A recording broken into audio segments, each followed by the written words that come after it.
We hope you enjoy The Magicians, Smoke, Mirrors, and Masks by Rachel Lawson. The former King of Death is in hiding in plain sight, at elbow's length from the man who wants to arrest him for a crime he didn't commit. How long can he hide behind the mask of familiarity? Will he be caught as a man on the run in time? Actually, the past. For ages, his origins were a mystery to all, even him, till a chance discovery he had started life as his own grandson in the future and went on the run in the past, where he was adopted by his great-grandfather Dr. Blake Alexander, the King of the Earth who he was named after in the future. Our story starts in a time not long after Blake discovered who he truly was. Blake now was known as his grandfather Fred, the King of the Earth.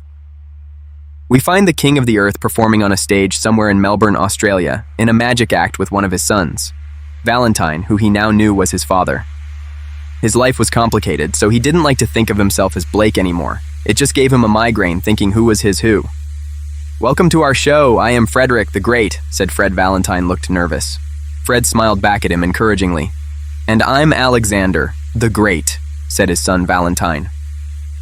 Fred released a cute white dove, and the show began. Later after the show in their dressing room, they had a visitor. It was Fred's adopted brother, Reynard, the man in charge of his case. Ray was unaware Blake was Fred. Likewise, Val only saw Fred as his father. "What brings the police to my humble dressing room?" asked Fred. "Have you found my son? I'm very worried about him," said Val nervously. "No, he is either dead or in hiding," said Ray. "He may even be both, knowing him," chuckled Fred. Val looked more worried. "Blake is a good boy, he wouldn't murder anyone. I think he was framed," said Val. Fred looked sadly at his dad, wishing he could tell him he was all right. "I know, Val, but all the evidence points towards him," said Ray. "Maybe he was just having a bad day," said Fred. "It must have been a really bad day," said Ray. "Dad, can you help me find my son?" said Val, crying as he hugged Fred, Val's tears crystallizing into black opals. Blake's heart was breaking even more. "I will," was all Fred could say, fighting back tears himself. Fred hurried up, getting ready to leave, and bid all goodbye, claiming to be tired, and left. Not long later, Fred did something he never did before. As Fred, he visited the Afterlife's office. "You should not be here, Fred," said Blake's old office assistant, Dante. "I have to see the necromancer," said Fred. "You can't be here," said Dante. "I need to talk to Lance. Let me in, you old bureaucrat," said Fred. "You have no authority here. Go home," said Dante. Out of the adjoining office walked a grim Reaper. "What do you want, Gramps?" said the Reaper. "I need to talk to you," said Fred desperately. "I told him he shouldn't be here," said Dante. "I told him to leave." "Never mind, Dante," said the necromancer.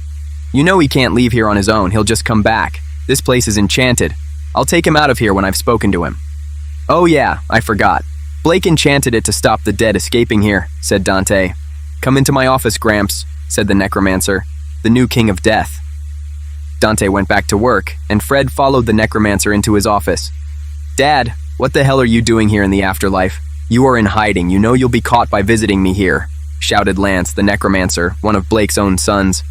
"I had to come. Val asked me to help him find me and clear my name," said Blake, crying star sapphires. Lance walked into a cupboard in the corner of the room and walked out with a brush and dustpan to sweep up the tears to dispose of them later. "Dad, I wish you didn't do that," said Lance. "It caused our problem. You're crying." "You still have that old picture in here," said Blake. Seeing a painting of him, he put in the office when he was the King of Death. "It's my dad's picture. It's all I have left of him," said Lance. "Ah, how sweet of you. You haven't lost me. I'm here, you know me," said Blake, hugging his son. "I know," Lance said, happy to hug him. "Lance, I need a favor," said Blake. "What?" asked Lance. "Need me to pose as you for Grandpa?" "No, it won't help," said Blake. "Then tell me how I can help you?" Lance said, "Hey, Sergeant." A policeman called outside Reynard's office at the police station. Ray walked out and saw the last two men he expected to see. "Mortimer and the necromancer want to talk to you," the policeman said. "Where have you been hiding, Mortimer?" asked Ray. "You wouldn't believe me if I told you," said the Grim Reaper. Mortimer. "Try me, Blake," said Sergeant Reynard Alexander.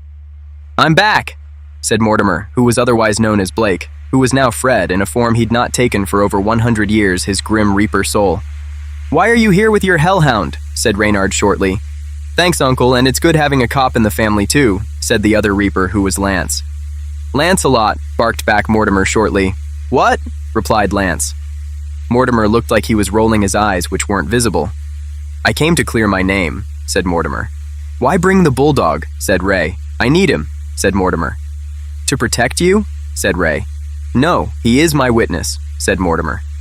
"Witness?" said Ray. "I can't remember what happened," said Mortimer. "I knocked my head and don't know what happened." Ray looked concerned. "What happened, Lance?" asked Ray. "My father was missing and accused of murder, so I went to find him and clear his name. I knew the only person who would know where to find him was my brother, the timekeeper. He was acting shady. He wouldn't tell me anything. I thought I was going home. I walked out of a time portal and appeared days earlier at night in a strange street. I heard a scream, and I went to save the screamer. I saw they were being strangled by a strange man. I snapped the neck of the killer in defense of the man he was killing. I didn't know who they were. The man who was being killed by the stranger fell, hitting his head hard. He looked at me, and I recognized him. Then he was my own father. I expected to be insulted. I saw he was badly injured and crying. He didn't recognize me. I realized he'd lost his memory, and the man I killed was the man he was accused of killing," said Lance. "Why did he have to disappear?" asked Ray, believing him.